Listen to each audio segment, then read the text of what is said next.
E a gente já começa, é claro, falando sobre o assunto do dia, que é o ex-presidente Jair Bolsonaro, que vai passar por uma audiência de custódia. Daqui a pouquinho, 2h30 da tarde, após a decisão do STF que determinou o cumprimento das penas dos réus condenados pela trama golpista. Neste momento, acontece a audiência do general Augusto Heleno. A gente vai chamar já os nossos comentaristas para analisar isso, mas eu quero relembrar a você que a prisão de Jair Bolsonaro, em definitiva, foi expedida ontem pelo Supremo Tribunal Federal. Ele continua, segundo determinação também do STF, na sede da Polícia Federal lá em Brasília, enquanto os outros condenados foram cada um para um lugar, para alguns para sedes, né, de quartéis pelo Brasil, no Rio de Janeiro. E no caso de Jair Bolsonaro, ele se mantém na PF até a determinação do STF, né? A defesa dele, inclusive, já está protocolando alguns pedidos em relação à saúde de Bolsonaro, e a gente continua repercutindo esse assunto agora com os nossos comentaristas, o João Belucci e o Gesualdo Almeida. Bem-vindos, boa tarde. João, começo com você. A expectativa é que nessa audiência de custódia a prisão se mantenha e que também sejam decididos os próximos passos, né? Tem até uma questão de inelegibilidade, né, que vai também ser discutida. Lembrando que o Bolsonaro não está preso pelo golpe de Estado, e sim pelo outro crime, que ele já havia sido condenado. Então, explica melhor para a gente o que pode acontecer agora e quais recursos, João Belucci, a defesa tem ainda para tentar melhorar a situação do ex-presidente. Oi, boa tarde, Márcia, boa tarde ao Gesualdo, toda a audiência aqui do Tempo Real. De fato, como você bem colocou, a prisão era inicialmente nas tais medidas cautelares impostas naquela investigação levada a cabo pelo Supremo Tribunal Federal, no sentido de investigar uma alegada intervenção do Eduardo Bolsonaro na soberania nacional, algo nessa linha, e aí foram impostas medidas cautelares ao Bolsonaro lá.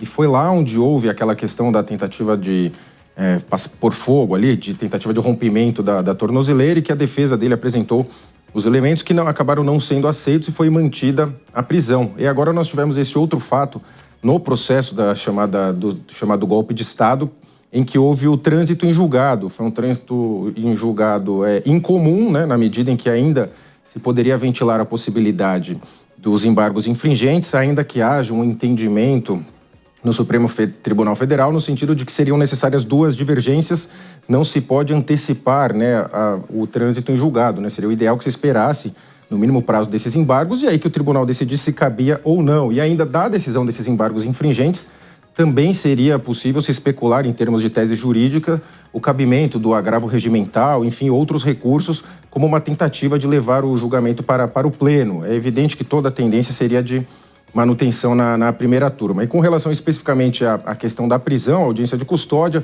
verifica se foram preenchidos todos os requisitos, enfim, se foi atendido ali o parâmetro da legislação, lembrando o quão inusual é esse caso especificamente do Jair Bolsonaro. E a tendência é de manutenção da prisão, mas essa grande pressão por conta da saúde do Bolsonaro, que ela ficou bastante evidente a todos com aquela imagem dele lá da tornozeleira, a voz dele bastante embargada, uma enorme dificuldade ali de concatenar minimamente as ideias. Então, o ideal seria que ele fosse cumprir em regime domiciliar, na medida em que existem tantos outros casos no Brasil nesse sentido, e não haveria por que deixar o Bolsonaro, que também atende os requisitos da lei, num presídio ou mesmo na Polícia Federal. Almeida, a gente analisou também os outros condenados, por exemplo, no caso do general Augusto Heleno, ele está alegando que tem problemas de saúde também, e durante o exame de corpo de delito ele disse que tem diagnóstico de Alzheimer desde 2018. Existe realmente essa possibilidade de, se ficar comprovado que Bolsonaro não tem condições de ir para uma penitenciária em regime fechado, ele seja colocado novamente numa prisão domiciliar? É curioso alegar que tem Alzheimer desde 2018, participando do governo ativamente entre 2018 a 2022. As circunstâncias são um pouquinho diferentes agora para o Bolsonaro. Ele está cumprindo uma prisão definitiva, que não cabe mais recurso, processualmente falando. O Alexandre de Moraes, gostemos ou não, agiu de acordo com o regimento interno do Supremo Tribunal Federal. Não tem cabimento nenhum outro recurso. Esses embargos infringentes não têm previsão legal. E os recursos estão à mercê de um princípio que chamamos de princípio da taxatividade. Não podem ser inventados recursos que não tenham previsão legal. Por isso, houve a decretação do trânsito em julgado e o início do cumprimento da pena de 27 anos, que, evidentemente, em razão de benefícios e de progressão de regime, não serão 27 anos. Se nós lembrarmos do precedente Lula, existe uma diferença aqui bastante justificável. O Lula ficou preso, sim, na Polícia Federal, mas na carceragem da Polícia Federal, onde ali comportaria cumprimento integral de pena. O Bolsonaro está numa sala do Estado-Maior da Polícia Federal, utilizada apenas para cumprimento de penas provisórias e não na carceragem. Por isso, muito provavelmente, ele pode ser transferido para um presídio e, se o presídio oferecer condições para recebê-lo a despeito das suas condições de saúde, ele cumprirá sua pena, sim, no regime fechado no estabelecimento prisional. Caso essa saúde seja comprovada por atestados médicos e por laudos médicos não ser compatível com a prisão, aí é possível falar-se de prisão domiciliar. Inclusive, a gente vai também analisar agora a nossa enquete do dia, para eu voltar a comentar com vocês. Olha, o assunto de hoje é o seguinte: qual local você avalia que seria, entre aspas, o mais justo para que Bolsonaro cumpra essa pena? Permanecer na Polícia Federal? Ir para uma prisão domiciliar seria uma melhor opção? Ou ainda você acha que Bolsonaro deve ir, sim, para uma penitenciária em regime fechado, papuda, ou de repente até para um presídio militar? Vamos votar na nossa enquete, então? Tá rolando já no YouTube, no nosso chat, tem também o nosso WhatsApp no 119-1325-8055, é o nosso canal direto com você.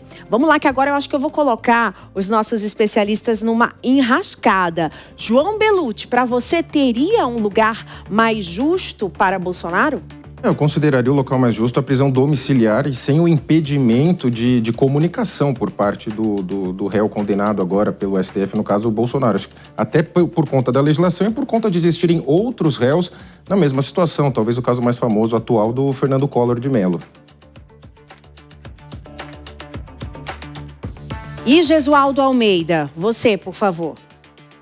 Eu ainda acho prematuro. É necessário fazer esse estudo médico mais aprofundado e, se o estabelecimento prisional tiver condições de recebê-lo, que ali ele cumpra a pena. Vamos lembrar que as doenças que são alegadas por Bolsonaro, soluços intermitentes, câncer de pele e o eventual distúrbio mental por conta de medicamentos não são suficientes por si só para o cumprimento de uma prisão domiciliar.